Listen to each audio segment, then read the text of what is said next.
very beautiful afternoon from wherever you are watching us from. We are coming to you live from the Younib studios. This is Younib Live at 1, today being Wednesday, the 6th of November. Let's take a look at our top stories this afternoon. Now, over the past 3 months, the State Department for Gender and Affirmative Action has reported over 100 incidences of femicide or the murdering of women and girls due to the agenda. The department revealed this at a meeting with lawmakers, government representatives, and human rights organizations. They called femicide as a national crisis that requires immediate response.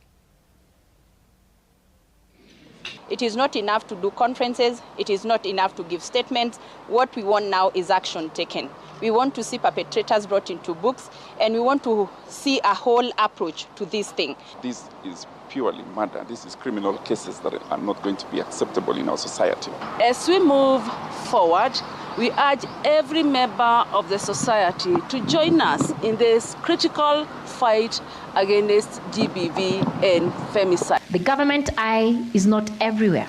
Even as we are saying, this issue of GBV and murders that are going on is actually a big problem in government, something that we need to work on, noting that matters criminal, matters health, femicide is actually a national security issue. A family in Gilgil, Nakuru County is seeking justice after their 62-year-old kin was hacked to death over an alleged land dispute. An autopsy revealed that Joseph Karari was chopped with a machete. Police in Gilgil have arrested 2 suspects in connection with the murder. Joseph Karari, a 62-year-old father of 10, was discovered dead on his land in Gilgil, Nakuru on October 31st, allegedly due to a land dispute.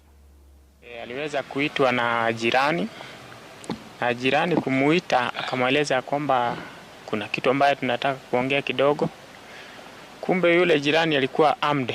Ndipo alimvamia na kuanza kumkata immediately, kumshambulia kinyama sana, kifo ambacho sisi ili tustua. The cause of death here is actually partial decapitation of the head because it has involved the spinal cord and also injury to the blood vessels. Majeraha ya sharp object kama machete iko kwa kichwa. Hao watu venye wanatembea wanazidi kutudhiriten. Aliyepotea, aliyeuawa, ameuawa kinyama sana. Ukiangalia picha zenyewe si ile ambayo unaua binadamu. Hata mnyama huwezi ua hivyo. It's so sad. So sad. Lucy Wambui Nganga, who was tragically killed in a botched plastic surgery, was laid to rest yesterday at her home in Red Hill, Kiambu County. Family members and political leaders expressed outrage and pledged to fight for justice for Lucy's family. The design company accused of being behind the death filed a petition against the closure of the premises by Kenya Medical Practitioners and Dentists Council. My condolences to my mother, and I just pray for that she's in an amazing place. She sees, I just pray for her. I just wish the best for her. Mom was my mother, and it's not easy. With so many questions and no answers. We want to call on our authorities of regulation of medical facilities to protect the people of Kenya. Again, let me call upon our people to always be careful where you seek help when you need help in matters medical. What we are going through is very unfortunate, and I want to call out anybody who has gone through a similar situation or is going through it. Please come and step forward. We will not give any legal fees. Look for us. We will make sure these people serve and get what they deserve. Now, 10 people have been arrested for allegedly including in test malpractices during the ongoing Kenya Certificate of Secondary Education exam, which is held nationwide. 8 teachers from Homa Bay County were arrested for violating national test norms by replicating a paper. 2 other suspects from Nairobi and Kilifi counties were also arrested for impersonating. And thanks to the MAT agency team The 2 culprits were apprehended, one in Nairobi and another one in Kilifi. So we are vigilant across the country. So anyone who is planning to engage in any malpractice, they can rest assured that we are going to move in and apprehend them. Protocol members to stand in the school, not by the center manager, but by some POG teachers. It will be a case to be answered by many, and I think that's a scheme or a syndicate. Ni mshtuko, mshangao mkubwa sana kupata ya kwamba mtoto ameaga kwa hiyo njia ya kikafla. Sisi kupata habari, tunapata habari already mtoto ashapelekwa mock Mias. Let's stay on the education sector a little bit now. The education sector faces a crisis if the government's projected 16,000 classrooms are not built by January 2025 for grade 9 transition. According to the Kenya Primary School Heads Association, the government should prioritize delivering classrooms in less than 60 days to alleviate overcrowding in primary public schools. Take a look. Kule mashinani hatujakuwa na darasa ambayo imeanzishwa kujenga. Kwa hivyo unashindwa hii darasa itachengwa kwa muda wa haya miezi mingapi ili iweze kuandaliwa tunapojiunga na grade ya 9 mwaka ujao. In some areas the grade 8s are already congested. They have big numbers in one room. So we wouldn't like to have the same big numbers in grade 9. Classrooms does not cost too much. It may be $1 million, it may be slightly higher, but as we see the average cost of a classroom, as we speak, still is $1 million. We are making critical progress in ensuring that the more than 16,000 classrooms that we require for our children to transition to grade 9 are being done with a lot of efficiency. We have been visiting a number of our schools. I visited quite a number of schools yesterday, both here in Mombasa and Kilifi. And one of the schools which we are building 6 classrooms, the classrooms are ready for usage in January. The budget which is set aside for construction of classrooms should be reviewed upward, because we believe and because we have been on the ground. The 1 million which is being set aside for a classroom is very strenuous to achieve. The textbooks are not in schools. Whatever we have is peanuts. And the data collected is not what we are getting back in school. Walimu wapewe mafunzo hasa ya kidijitali, pia tupewe pesa zinazoweza hata kusimamia mafunzo haya. Now, during the second week of the strike action, public university teachers remain absent from the lecture halls, leaving students to bear the brunt of the disruption.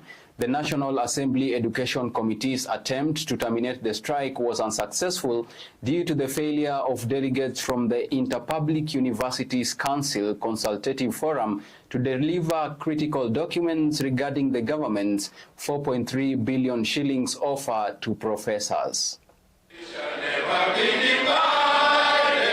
Sasa sisi kama wanafunzi tumeamua tuwezi subiria malecturer wakuje, tumeamua tuunde groups tukuje to discuss, at least wakirudi tukue na kitu. Lakini tungependa kwamba serikali ikaconsider wale malecturer ambao walikuwa wametaka 9.7 billion ili waweze kurudi darasani. We are just idle, and you know an idle mind is a devil's workshop.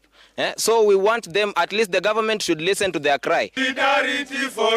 As advised by the government, the 3 unions accept the Kenya shillings 4.3 billion as the funds available. Now they are telling us what the government has offered is 4.3. Let us try to fit it. I want to say whether you fit it like what. It cannot conform to the terms and provisions of the return to work formula. He who comes to equity must come with clean hands. Chair, the 4.3 billion forms the backbone of this engagement. Chair, they have not provided any documents.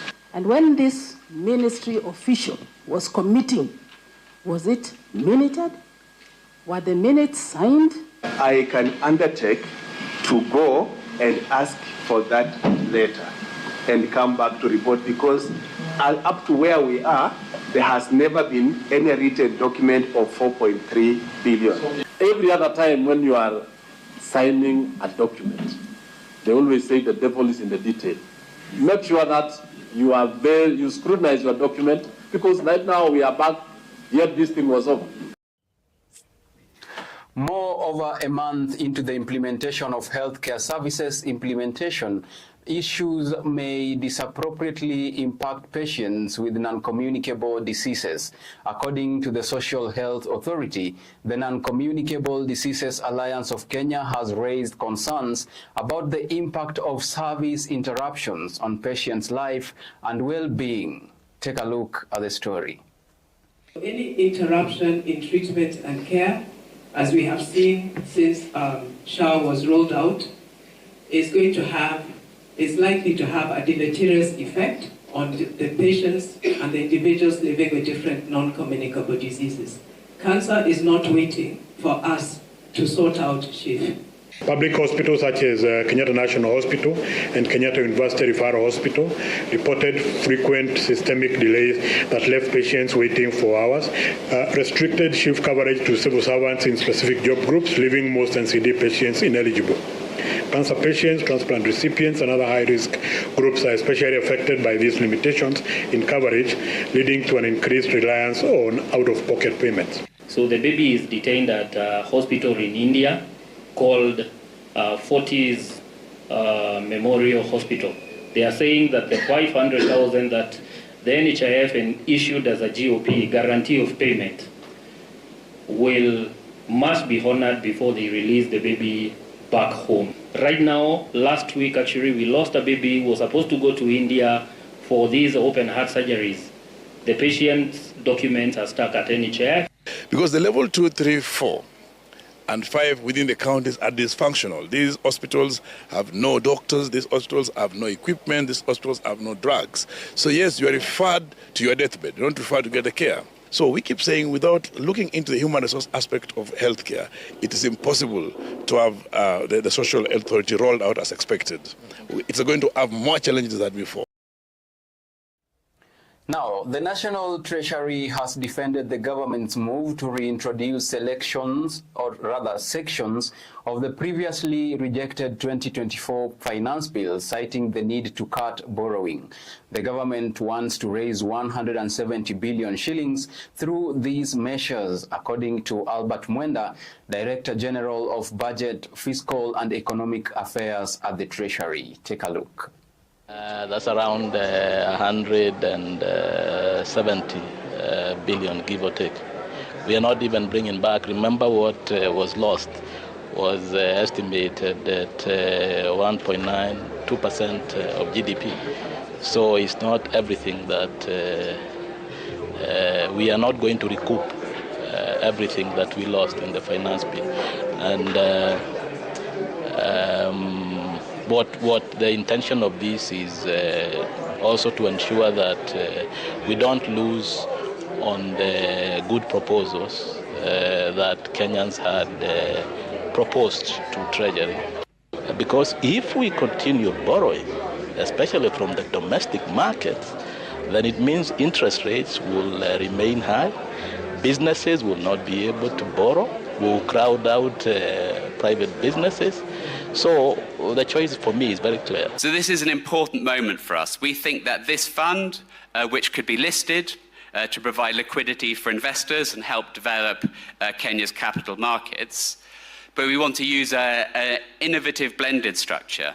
And we hope that that will mobilize 13 billion shillings of finance from development finance institutions. This question of sustainable capital market development and the need for more innovative financial markets, that need has never been greater than it is today, actually, because fundamentally we know that business as usual is absolutely not working, and so we need to change it. That's just.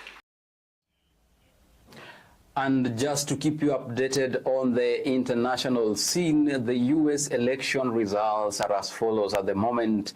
Donald Trump is leading with 270, while Kamala Harris is at 224. Now, that is all we had lined up for you on today's segment of Younib Live at 1 this Wednesday.